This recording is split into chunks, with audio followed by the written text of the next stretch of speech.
자, 여러분 반갑습니다. 12월 1일 모의고사 항서 제1회인데요. 1번 문제 보면 왼편의 사진이 비팡동검이고 오른쪽이 미송리식 토기입니다.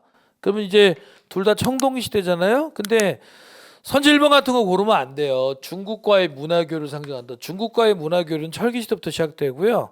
2번은 헛소리고요. 신석기 시대가 아니니까. 3번이죠. 우리나라의 청동기 시대는 처음에 요령지방, 요하유역과 한반도 북부에서 시작했죠. 답은 3번이고 4번 고른 분들은 여러분 청동기 철기를 너무 대충 공부하신 분들이에요. 선지 4번에 한반도의 독자적인 청동기 문화라면 철기 시대에 만들어진 청동기, 즉 세영동검을 냐 잔무늬거울을 떠올려야 돼요. 그다음에 2번 가볼게요. 자, 김음도리가 반란을 일으키다 처형됐대요. 또 국학을 세웠대요. 네, 그리고 뭐 무슨 소경을 둔대요. 구주를 두고 누가 봐도 신문왕이죠. 신문왕이 정체로 옳지 않은 거.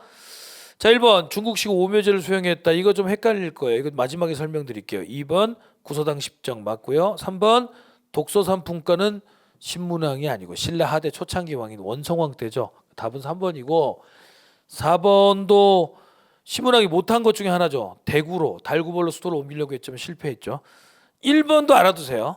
중국식 오묘제. 그러니까 그 전까지 우리가 불교식 왕명을 쓰다가 이제 그 다음에 이제 중국식 왕명을 쓰기 시작한 게 태종 무열왕 때부터잖아요. 그러면서 중국 황제 국가에서 하면 오묘제, 신묘제, 삼묘제, 칠묘제 이런 게 있어요. 그 제도를 신문왕 때 시행했다는 거고요. 그다음에 3번.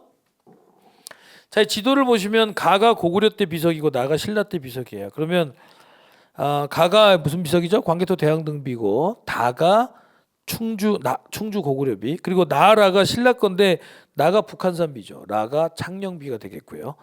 자, 그러면 광개토 대항등비나 그 충주 고구려비나 둘 다 고구려의 독자적인 천화관을 알 수가 있어요. 그러니까 기억 맞고요. 그다음에 김정희의 금속학 연구 성과를 알 수 있다 그랬는데, 예, 북한산비가 진흥왕이 세운 순수비란 걸 밝혀낸 사람이 19세기의 금속학자였던 김정희입니다. 이거 꼭 알아두셔야 됩니다. 자, 그리고 다 고구려의 남한강 진출을 알 수 있다. 고구려가 충주 고구려비, 그러니까 고구려 왕이 충주까지 놀러 가서 세운 비석이니까 남한강 유역까지 장악한 걸 확인할 수 있는 비석이죠. 리을. 신라의 금강가야 진출은 이 비석으로 알 방법이 없습니다. 신라는 저기 네, 다시 한번 말씀드리지만 그 창녕비는 대가야를 정복하러 가는 길에 세운 비석이고 진흥왕이, 금강가야는 버풍왕 때 망했죠. 그래서 기억 니은 디귿. 답은 3번이 되겠습니다. 4번 가보시죠. 자, 가는요 제가 좋아하는 불상이죠. 논산 관촉사 석조 미륵보살 입상이고요. 나는 네, 백제와 신라가 공이 만들었다. 금동 미륵보살 반가사유상. 다는 석굴암이 되겠습니다. 논산 관촉사 석조 미륵보살 입상을 보고 조화와 균형의 미를 느낄 수는 없습니다. 비례와 균형이 엉망인 불상이죠. 이게 개성이 있다라고 해야 되겠지. 2번 다나가의 순서는 아니죠. 이 석굴암은 여러분 신라 중대 경덕왕 때 만들어졌기 때문에 나가 먼저고 나다가가 돼야죠. 나다가. 다음 3번. 다는 지방 세력가들의 재정적 지원을 받아 조성되었다. 그렇지 않습니다. 신라의 불국사 석굴암은 경덕왕 때 중앙 귀족인 김대성에 의해서 만들어진 겁니다. 이거는 선지 1번으로 가면 가로 가면 맞는 말입니다. 고려가 다채로운 지방 문화가 발전했습니다. 왜? 지방 호족들이 힘이 강했었기 때문에. 따라서 이거는 이제 지방 호족들의 그런 어떤 영향력이 발휘된 불상이라고 봐야 돼요. 4번. 가가요. 나가 묘사한 존재에 대한 신앙은 금동 미륵보살 반가사유상. 미륵보살. 미륵이죠. 조선 후기의 세도 정치기에도 백성들에게 널리 성행하였다. 11월 마지막 모의고사 때도 제가 이 말씀 드렸었죠. 그래서 답은 이게 4번이 되겠습니다. 미륵 신앙은 항상 나라가 멸망할 상황에서 성행하였다. 왜? 메시아 신앙이니까. 5번으로 가보시죠. 자, 5번 보입시다. 5번을 보시면요, 관직에 있는 사람을 대우하는 도리가 후하다지만 아주 후하지는 못합니다. 현직에 있는 자는 넉넉히 그 처자를 보호할 수 있으나 관직에서 물러나면 부모를 섬기고 처자를 양육할 자산이 없어집니다. 라고 했습니다. 지금 이게 무슨 말이에요? 관직에서 물러나면 수조권을 안 주겠다는 소리잖아요. 아하, 그러니 이것은 뭐다? 이거구나. 뭐냐면 바로 그 직전법 실시를 말하는 거구나라는 걸 알 수 있죠. 그럼 직전법 실시를 하게 된 이유가 뭐예요? 네, 직전법을 하게 된 이유가 뭘까요? 지나치게 관리들에게 과전법 때 보면 전현직 관리에게 다 뿌리고 수신전 휴량전 뿌리고 하다 보니까 땅이 모자라게 되었다. 수조지를 지급할 토지가 부족해졌다 이거예요. 그래서 세조가 그냥 직접 해버린 거죠. 수신전 휴량전 폐지하고 그다음에 전직 관료에 대한 수조권 지급도 폐지해버리고 이게 직전법이죠. 그래서 여기서는 답이 1번이 돼야 되겠죠. 수신전 휴량전 폐지. 자, 6번 문제 가볼게요. 마음 밖에서 부처를 찾아 헤매던 사람들이 선각자의 가르침을 통해 자신의 본성을 보게 되면 여러 부처와 더불어 털끝만큼도 다르지 않은 본성이 본래부터 갖춰져 있음을 안다. 하지만 깨달은 본성이 부처와 다르지 않다 하더라도 어려서부터 계속된 습성을 갑자기 버리기 어렵다. 곧 깨닫고 닦음에서 점차 습성을 버리고 오랜 세월 지나는 동안 성인의 경지에 이르게 한다. 중요한 사료입니다. 보세요. 첫 번째 세 줄까지 문장을 읽어보면 여러분들이 알 수 있는 게 뭐냐면 내가 곧 부처라는 걸 자각하게 되면 그것이 곧 해탈이다라는 소리입니다. 전형적인 선종의 교리죠. 하지만 그 다음 두 번째 문단의 글을 읽어보면 어떤 느낌을 알 수 있죠? 하지만 마음속에 나쁜 기운, 습기가 남아있기 때문에 이거를 천천히 제거해야 된다. 이게 바로 돈오점수. 그러니까 선종의 교리를 기반으로 하되 교종도 믹스한 진울의 수선사 결서, 종파론 조계종이죠. 이분의 근거가 돈오, 단박에 깨닫고 점수, 천천히 번뇌를 소멸시킨다. 이 문장 전체가 바로 그 돈오 점수에 대한 설명입니다.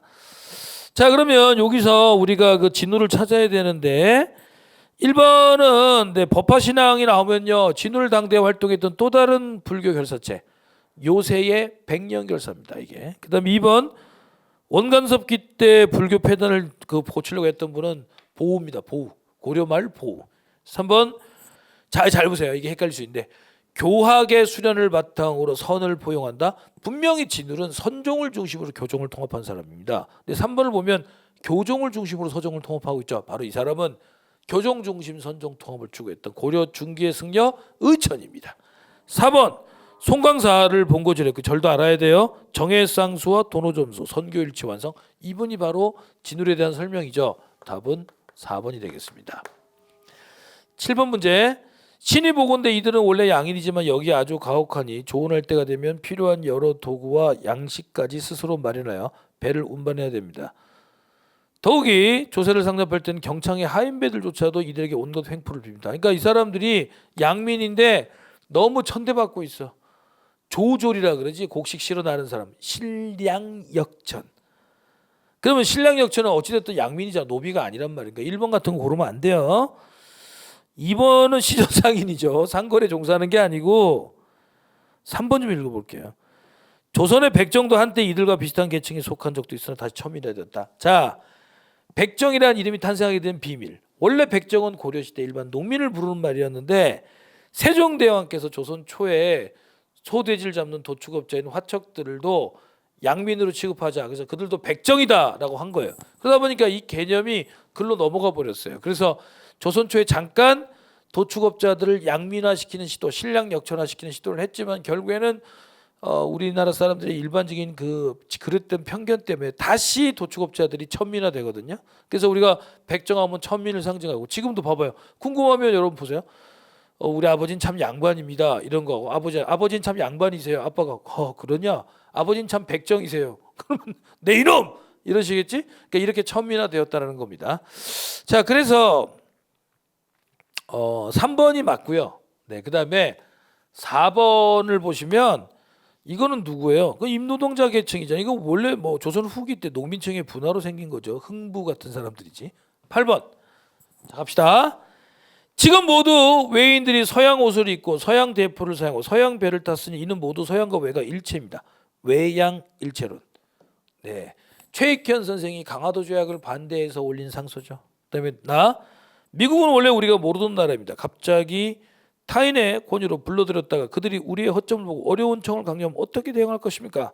자, 이게 바로 김홍집 선생님이 2차 수시사로 일본 갔다가 돌아와서 고종에 갇힌 청나라 외교관 황준센의 문서인 조선책략이죠.